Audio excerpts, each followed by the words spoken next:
Hello and welcome to Wait, It Gets Better, the improvisational storytelling podcast, where every week we bring you stories we'd be proud to submit to an editor or to a publisher anywhere. I am, of course, Levi. I'm Reed. And I'm Seth. And we're here to tell you a story. It's time for episode 3 of Trouble in Party Town. How you guys feeling about this story so far? Pretty good so far. Yeah, I like it. Yep, I'm feeling great about this. So, as a little bit of a recap, what we have here, ladies and gentlemen, esteemed members of the audience, is kind of a coming-of-age story. It's about a young king who is whisked away from the bureaucratic bloat of his town, of his capital city, and kind of strikes off into the wilderness surrounded by his sort of advisors, people whose job it is to make sure that he doesn't turn out an irresponsible mess, right? And through the relationship, the weirdly psychic relationship with his dragon, he is beginning to understand that the world isn't all that it used to be, that there's deception and deceiving happening everywhere, and that the dragons are coming back, and that could either spell sort of a unification of the world, or it could spell another sort of great and total terrible destruction of the entire known world. Does that kind of summarize it? Yeah. Mm-hmm. Great. And we are going to add in 3 more story elements to the whole thing, just to kind of top it off and really get to a place where we feel proud about where it is. Sound good to everybody? Yep. All right. So what story elements did you guys have? I have wild card. Do you want me to say what I picked? No, Okay. not yet.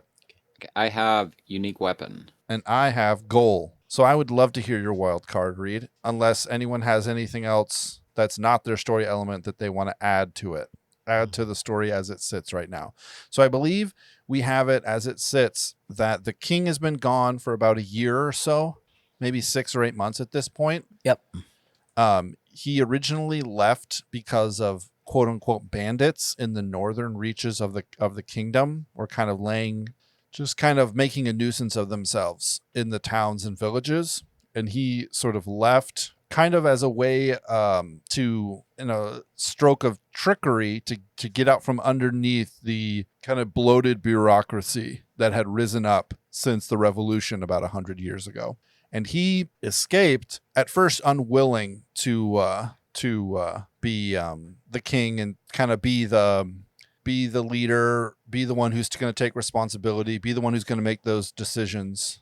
But through this kind of period, he has softened to it, and he has decided that someone needs to make decisions, right? And if it's been given to him, then he must have it. And my goal was that he kind of believed in a sort of divine right to rule, right? That's kind of what he was taught growing up, is that he was the king because his grandfather was one of the great rebellion leaders, and he became the king.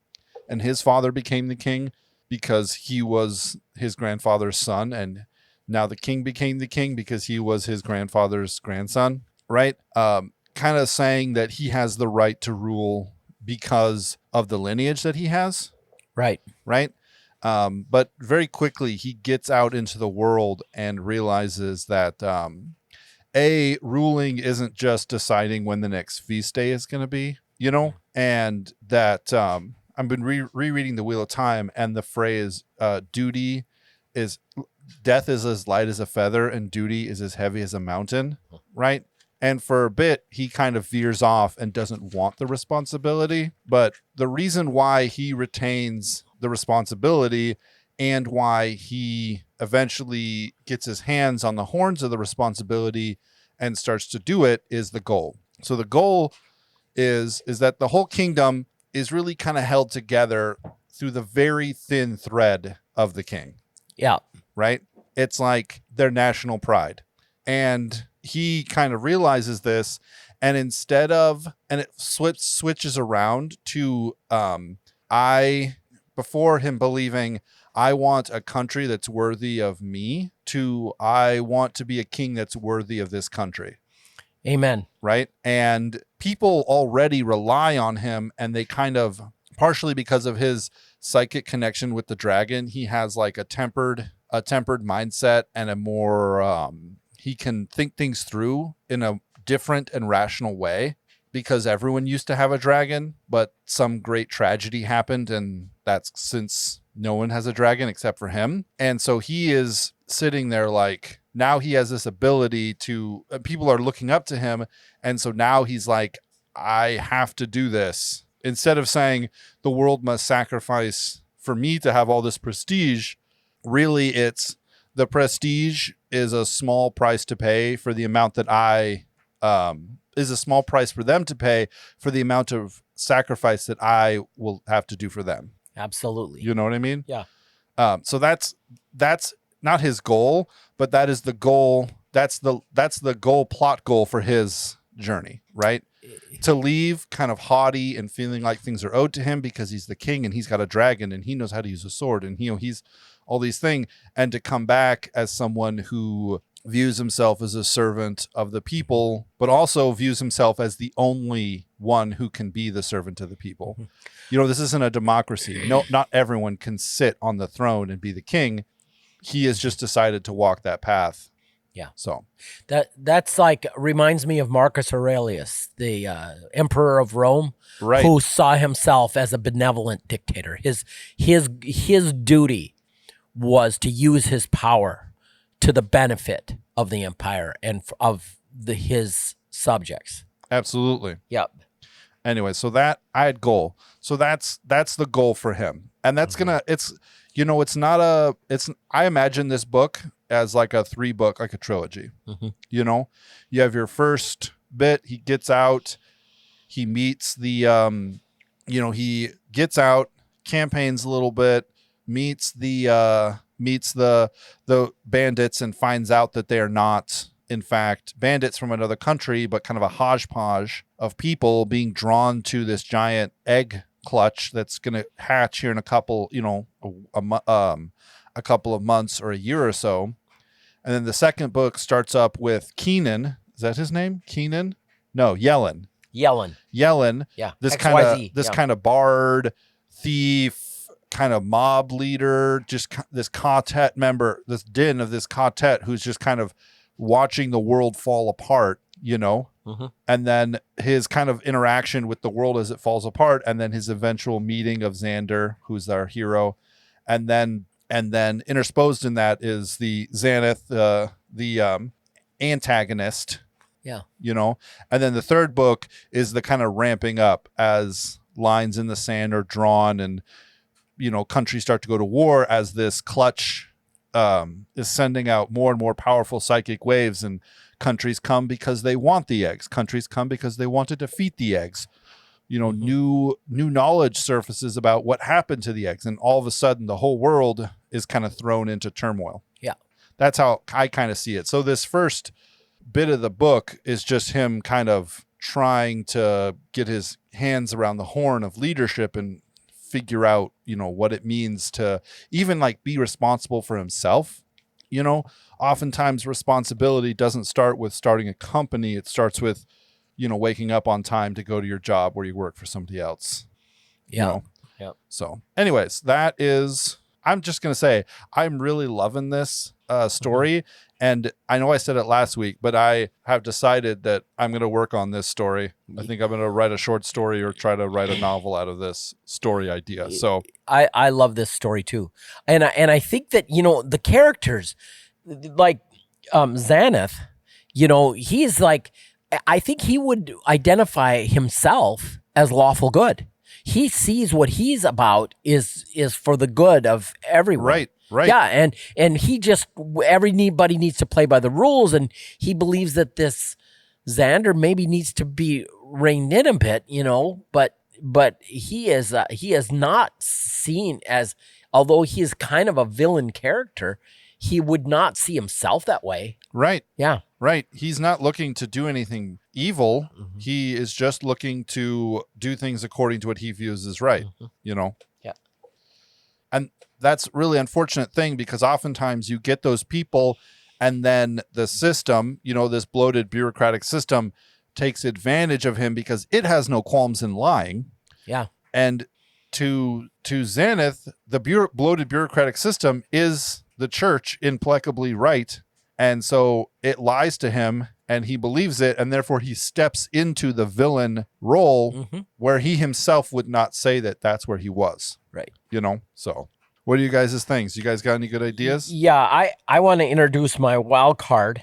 And I don't know why I did this, but when I wrote it down last week, I wrote Wild Guard, spelled Guard, Wild Guard. And I don't know why, but it was wild card what I drew. And what I picked was villain sidekick. Okay. And since we've got XYZ, we've got Xanath, Yellen, and Xander, I'm going with W. This is Weston. And Weston is kind of got a slight build. He's not a very imposing creature. He's kind of endomorphic, so that he's not unfit, but he's not the kind of guy that, narrow, broad at the shoulder and narrow at the waist. Wouldn't he's just he's kind of, like I say, he's not unfit, but he's just not impressive. And he's a bureaucrat, and he has got some skills. He's definitely a flatterer. He is very smooth about how to recognize people's insecurities and how to butter their biscuits, so to speak, in such a way that builds kind of a loyal cadre of people that he can depend on to be persuaded to do what he wants. Yeah. And if he were going to be filling out his resume, he would call himself policy disciplined, which of course absolutely appeals to Xanath. Yeah. And this guy is like classic, one of I think of the most interesting character profiles. This guy is lawful evil. I mean, and he is a bad guy. And he has this there's a pettiness about him that he never lets anyone see, but he cannot stand anybody. If anybody is too big for his britches in his mind, in other words, somebody like his Xanath. Here he's this villain sidekick, but Xanath, he has nothing but contempt for him, because Xanath is this 6'5", commanding. He could. You walk into a room and he's going to command the room.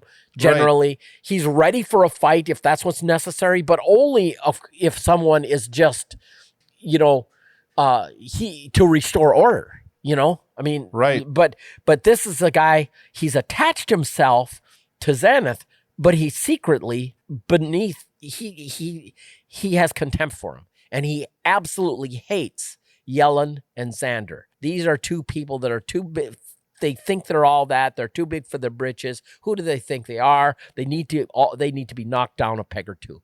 And his whole deal is to just spread his nasty. And he does it in a subtle way that he always manages to get.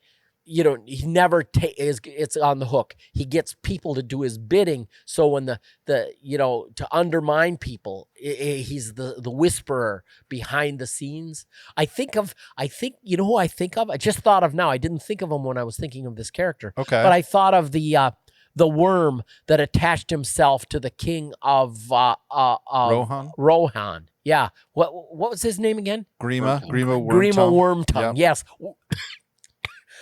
I just now associated it, and I realized it probably subconscious. Sorry.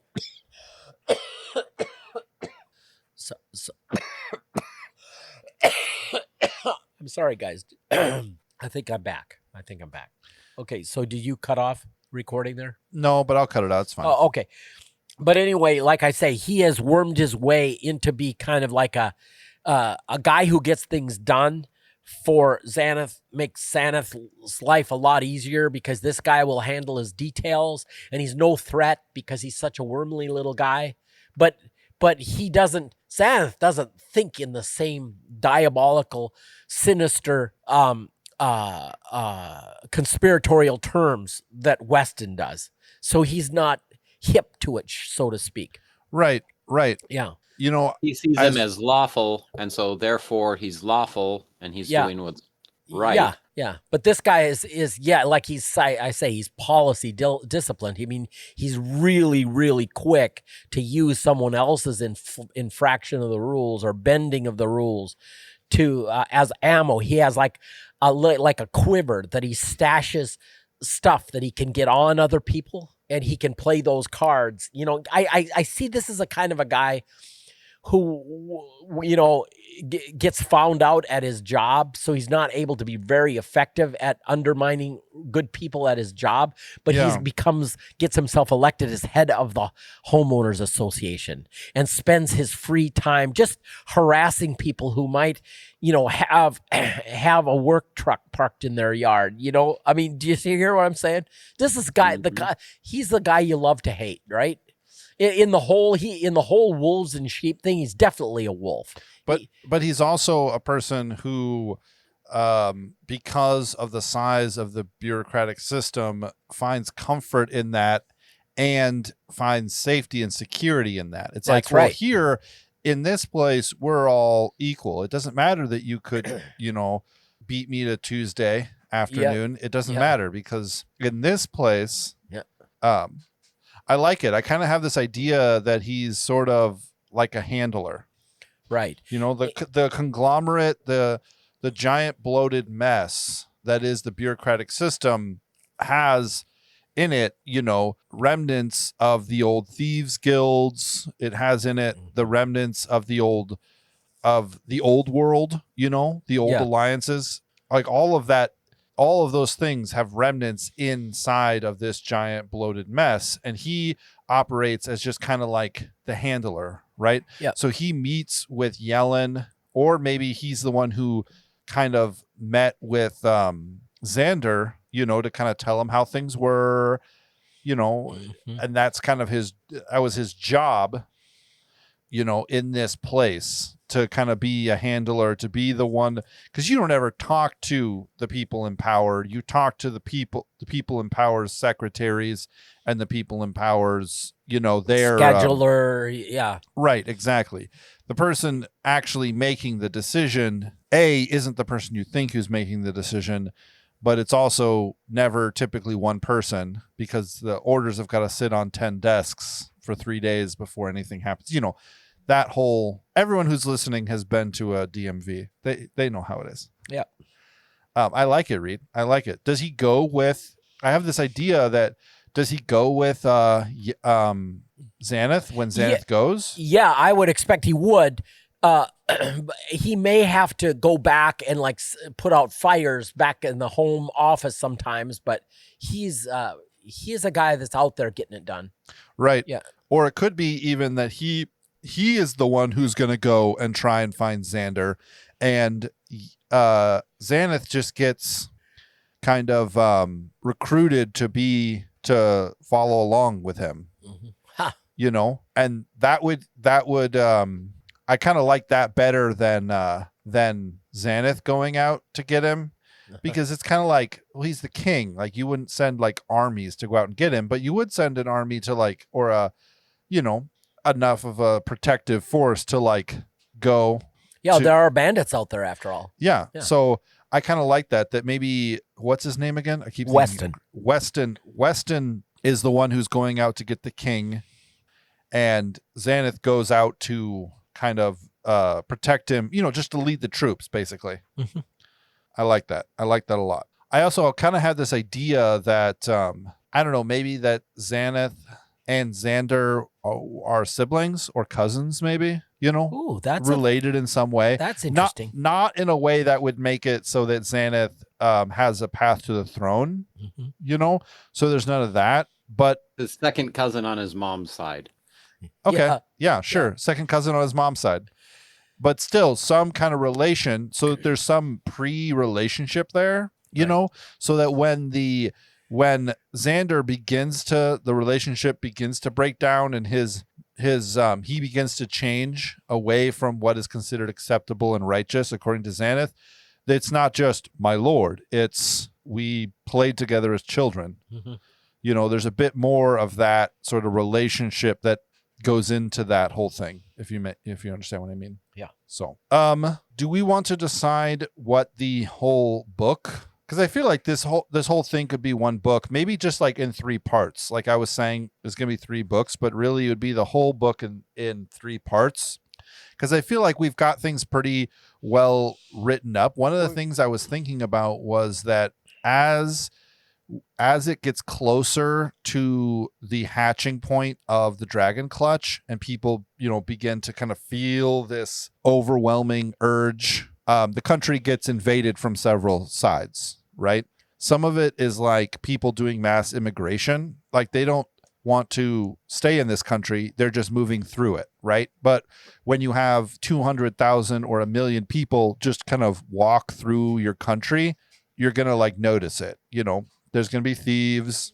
There's going to be murders. There's going to be, horse people are going to steal things, so it's going to feel like an invasion, even though it's really just an invasion of people. You know what I mean? Right. And then on the other side, another country actually does invade, right? Because they have their own separate lists of, people who, magicians and prophecy and scribes, and they figure pretty much that like this dragon clutch or whatever this thing that's happening, either this country is causing it or this country is going to keep it all to themselves, right? Yeah. And so they have to start dealing with that. And then because of the whole dragon thing, lore or knowledge or understanding about what happened beforehand starts to make its way forward. Because before, we like the knowledge that mankind currently has is that the last dragons died out about 300 or 400 years ago, right? Yeah. They were terrible feral beasts and we hunted them to oblivion, right? But we don't have the information, or not everyone has the information. Some people have it, but it's a closely guarded secret that the humans and the dragons used to live in concert with each other, and that in fact it took a dragon's kind of slower development and more wisdom-based knowledge to sort of temper a human's kind of irrational need to just expand and so these feral dragons that we just killed a couple hundred years ago were the last couple of dragons that didn't have anyone to bond with and therefore went feral. Yeah. And what I'm saying is that as the book progresses, more and more of the information, and I think this information is probably found out by like Yellen, more and more of the information about like what it was before and why this breaking happened, 500 years ago or so, I love the idea that you introduced last time is that you see Xander developing into a king and a ruler and a man of great character. And you introduced the idea that it was the tempering influence of his bond with the dragon. Absolutely. Yeah. They have a kind of a genetic memory of nobility of character that applies to the one who bonds them. Right, exactly. But for some reason, in ages past, the humans decided not to. What was it? I think Seth came up with it. The humans either decided not to, or the dragons decided that they didn't. It was like a mix of things. The more dragons there were, because it's like that, like generational memory. Yeah. So the fewer dragons, the more generational memory that an individual one carried. So some of them found that it was like, okay, we'll only have one offspring because then he'll be bigger, stronger, wiser because he'll carry all the memory, right? And so the dragons started, let's say, they could be your feral dragons that were killed off, not connecting with people, right? And then killing off their own kind so that kind of like in Jet Li, the one where he's killing off the other versions of himself. And as he does, he gets, that right. The ones that are left get, quicker, stronger, faster, and all this stuff. So same idea. And then the humans, right, instead of being tempered, they could, let's say, progress in their collected wisdom, right? Okay. Yeah. Without dragons in a quick and brash manner.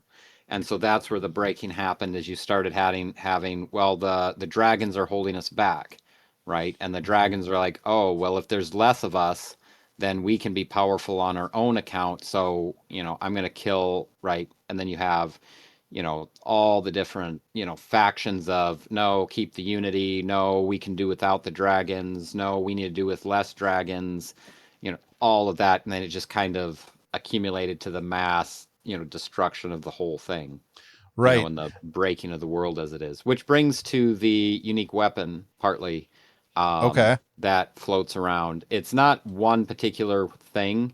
And again, it's like a knowledge of this. A lot of people might have them, but they don't know what they are. Passed down from, father to son or mother to daughter, or, but dragon hearts, once they were removed, right? So I would think that like Yellen, this is where he has his power of fire, right? Okay. Yeah. They crystallize after a certain amount of time, and then you can break them off and they make like almost like a little jewel, right? Or you could keep it in its solid thing, and then you can focus through it to like bring back out an attribute that it contained, either Okay. fire, or I Yeah. think you brought up that there could be like fire or ice or wind or flight or something like that. So a lot of people have these little trinkets, especially if they've been broken down, which the smaller they are, let's say the smaller amount that they have. You might have Right. one that came Right. from like a Right. flying dragon and be able to like focus through and cast like wind, right? Like a gust of wind, right? But if you had the whole heart, you could focus through it and like fly, kind of idea, Right. Yeah. right? So you could like cast like a huge fireball if you had the whole fire heart, right? But if you had it on like a small ring, you could like it almost be like a lighter. You could focus through it and start a fire. You could have like make a small blast. You could basically that's like what these wizards or what they might have in their staff or on their rings or on their little trinkets, Right. right? Yeah. To pull off their um, conjuring of cheap tricks, and whether they know that that's what they are, but that's what it is. That's the unique weapon is. So again, to throw in that like, oh, we can use the power of the dragons ourselves if we kill them off, right? And then we have their Right. Exactly. thing, right? Like we can do without them. So like basically another side, not that the people who use them think that way, but that also being a one of the things that would have added to the breaking years ago, where everything was splitting into like 100 different ways to do it, and everybody started functioning inside of what they wanted. Yeah. Absolutely. But anyways, that's a unique weapon, is the different trinkets and rings and staves and amulets that are made of or inset with these pieces of dragon heart that can be utilized. I like it. I also had this idea that the dragons brought a lot of things, like back in the age of dragons, right? There was a lot of wisdom because dragons were around for longer than humans. The world is the dragon's world. There's a lot of wisdom. The dragon's world. I was just trying to not say the age of legend, which is what Wheel of Time calls the time before the breaking. But there's a lot of things that with the emanations from the clutch and just from Xander's dragon being more active and around, like, because all that genetic memory is still in everyone. And it like begins to kind of awaken, it begins to sort of turn on. Things start to like old towers that before never did anything. People had stripped away all the stone that they could carry off and everything else seemed to be kind of glued together. But now that these emanations are getting more powerful, like lights have started to turn on and they've started to rotate silently. Old things that people mistook for being nothing at all, for being a pile of rocks, for being a mountain, for being whatever, have started to wake up because of the kind of emerging life of all these dragons that's about to hatch has like started to kind of all the dragons' old technology, all the dragons' old machines, all of their old things have started to come forward. And one of the things I was thinking of was that Xander's grandfather understood this, right? He knew that he knew about this, and his creation of the feast days for the fallen heroes that eventually turned into the bloat of the party planning commission was intentional, because he knew that with regular events of reminding about the past, that it would slow down the decay of human bloat. Yeah. Right. It would slow down humans like abandoning all tradition and abandoning all ties that bind. Right. Now, 120 years later, it definitely has gotten out of hand in the same way that you could say a country that was formed 250 years ago was formed on incredibly complex rules in order to keep human beings as free as possible. And now here 250 years later, that country still exists. Those rules still exist, but maybe there's a bunch of government spending and bloat that is just ridiculous and not good. You know what I mean? Oh, I do know what you mean. Yeah. Reed knows We're what not I going mean. there. Yeah. I understand what you were saying. In that same way, he created the reason why he created these, 17 feast days throughout the year was to kind of center people on this tradition. He didn't want it to become a religion. That wasn't his intention, but it was created in order to center people. And that's why this country is kind of the most prosperous and continues to be the most prosperous, even though it's bloated in other ways. Yeah. Right. And that's also one of the reasons why other countries, now that things are kind of all up in a turmoil, have decided to attack, because it's within his borders where this clutch of eggs are. And so everyone wants access to that. But then B, he's the biggest kid the biggest kid on the playground, and he's down. His king is missing. His king's been missing for a year and a half. Like, we're going to attack and find out if we can get some of this pie, you know? So many metaphors, too many metaphors. Anyways, I do have something to add with, because I know before, like, these people, fire is at least in this age of things, something profoundly like different. Yeah, absolutely. All these rocks, I realized kind of, with the adding of the dragons, what these rocks are. They're the scales. So, they look like rocks. Because dragons, they're reptiles, so they're cold-blooded, are they not? Yes. So it's their kind of defense mechanism. If you put it out in the sun, it gets cool, right? Right. If you put it out in the rain or the snow, it gets warm, right? So the dragon then could go out in the heat and be cooled. Right. Go out in the rain or the snow, and then the contact with that water, that's why dumping water on it would then kind of warm it up. Yeah. Because otherwise, there's like the little addition of that. Yeah, I like that. But I like that. One of the things I would think would be really cool to write would be as Xander, because this one dragon, right? It's the only one of its clutch. It's the only one alive currently that, unless there's more alive that we don't know about. That could always be added in later.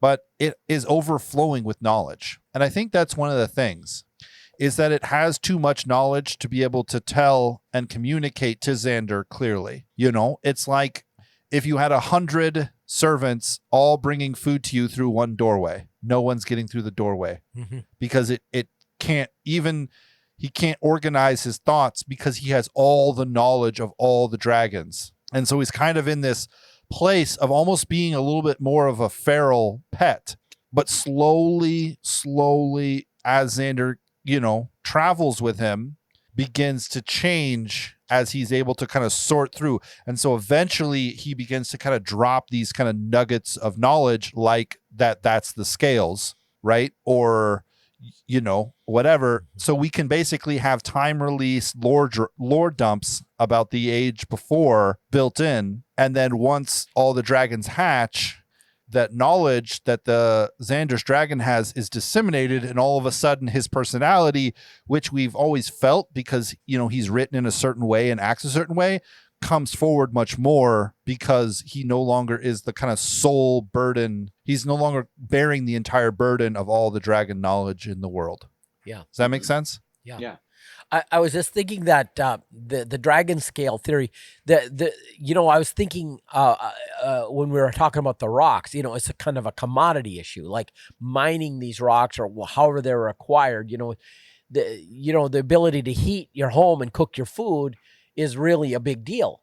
But the idea that these dragon scales, when they're like reach a like after they shed them, obviously they shed their skin or whatever, they're around, Yeah.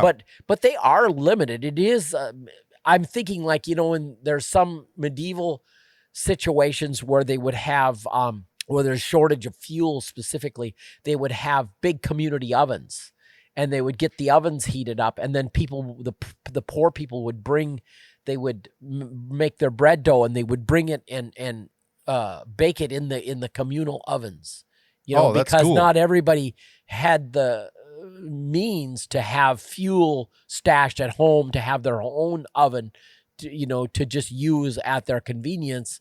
Right. Right. But I'm thinking like these scales are first of all, they don't wear out. They are really valuable because it's not like a battery that you put it in your flashlight and pretty soon it's not really working anymore. But it is a commodity issue. There is a scarcity side to this. You just don't have, I mean, right. And there's ones that are incredibly rare. Yeah. Like I could see Xander having a suit of armor made from this that under certain conditions he's like half his normal weight. Yeah. Or be incredibly agile. Or twice his normal weight. Yeah. Like when swinging a warhammer, it'd be nice to have that extra heft behind the blow. Right, exactly. Or lots of different and interesting things. And at first they sort of believe that it's all the metal that's found in the earth, right? But then they kind of realize that, no, this is the dragon's world. Like this, so much so that this is them, right? And that would also kind of give people a sense of scale on the amount of slaughter that happened during the breaking.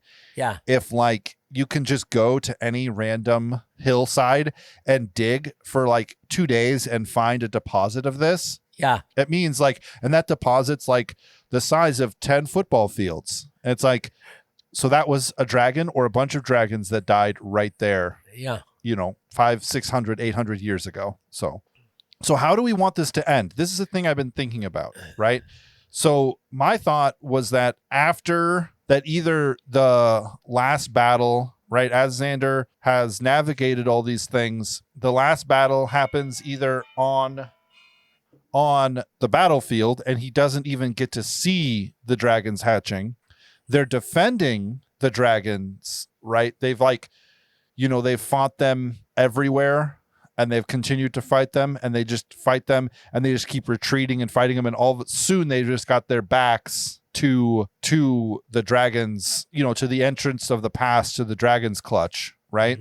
Mm-hmm. But I was thinking, like in Wheel of Time and in Lord of the Rings, both of them, they go to the bad guys' place to fight them. Yeah, it's like the fight in Wheel of Time takes place on on the foothills of Thakandar, on the foothills of Sheol Ghul, like right there. That's where it happens. But I'm trying to figure out if the end of the fight or the end of the fight or the end of the books is with the hatching of the dragons, or if it's the hatching of the dragons and then there's a bit of time and then the fight happens, or the end result. I mean, taking some inspiration from something, let's say, like the Wheel of Time, and hopefully what I say about it won't ruin it for anybody, but like you could read the first book and that kind of be it, right? You could also then read the second book, and a few of them are like that, where it's like it almost kind of sort of wraps something up, but it also keeps going. Right. Does that make sense? I know the first couple were kind of like that. Yeah. Where then the next one kind of brings out where it's like, oh, like this was like the big fear in the first one. this is kind of then where we're still fighting with, this, kingdom or this group. And then, for 2 or 3 books, they're kind of fighting this kind of uprising here. And then they're, dealing with this. But then, like, the next book comes along, and then it's like, oh, then this changes. Like, who's allied to who changes. There's, let's say new bad guys. Not new bad guys as in they never were there, but like, does that make Yeah. sense? Yeah, part of me is thinking that like with more dragons being released and more people being bonded to the dragons, it's not like the dragons are like, I will only bond to an honest person, or a dragon's like, I'm an honest. All dragons are honest. It's like, no, no, no, no, no, no, no. Dragons, if we're just going to say they have if we're going to say they have sentience or consciousness, they can be influenced and be evil. Mm-hmm. Their job is to not their job, but like the bonding process only tempers the person's tempers the person and helps them grow in wisdom. Mm-hmm. That does not. What we could also do is say that the dragons experience a sort of reincarnation, right? Since they have genetic memories, they experience a sort of reincarnation. And then what happens is in this giant, people arrive and there's the clutch and they're hatching, and a couple of the dragons that hatch bond with people, but the dragons themselves are some of the ones from hundreds of years ago who helped to create the breaking. Mm-hmm. And they're kind of like, oh, I'm back. Great. Here's the question that I have. We've got some great action points going on. So Xander has been out around his kingdom, and he's been learning and bonding with the people, right, and knowing more and more. And then, of course, you've got Yellen and his band of merry men, so to speak, and they've been he has been finding those who have been victimized, and they've been rallying to him, and there's a bunch of action going on. Now you have people kind of drawn to the place because of there are some that have a psychic predisposition to bond with a dragon, and they're being drawn to the clutch. Right. And then you have the invader. Okay, we've seen this prosperous, party town kingdom that has a lot going on, and people are in abundance, and there's celebrations, that people want to be a part of a happening thing, right? And so let's go and carve ourselves out, if not conquer it, at least carve ourselves out a slice of the pie, like you said. Right. So there's action points, and the question is whether we want to have another episode or two to kind of wrap up some of this action, or I think of the Russell Crowe telling of the Robin Hood story, where he's comes back from the Crusades, and it's this kind of standard Robin Hood thing. But then it's like, because of the way it ends, it's like, and the legend begins. Do you see what I mean? Right.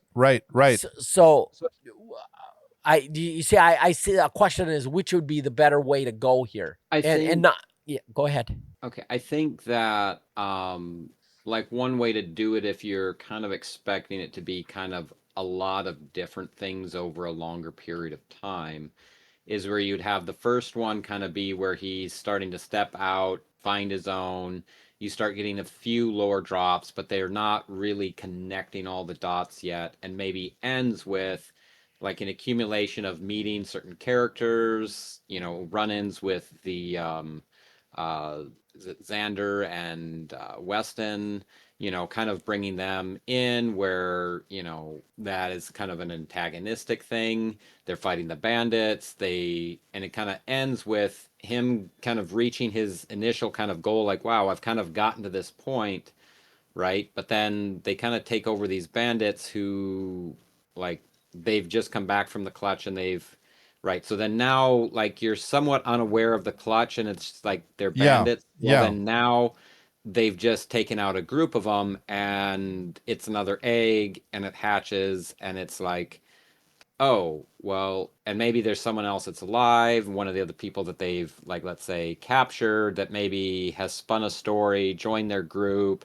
He was captured by these bandits. He's from this other country. Well, maybe later in the story, he's kind of their friend, helps them out with a bunch of stuff, maybe stabs them in the back because now he's actually a spy for that other country that's invading, right? To kind Right, of right. create kind of like you're bringing all these different characters, some are good and some are bad, or perceived good and bad, throughout this as the first kind of thing gets not Xander. Is it Xander? The Xander's the king. king. Xanath is the Xanath is Xanath, the, okay. yeah.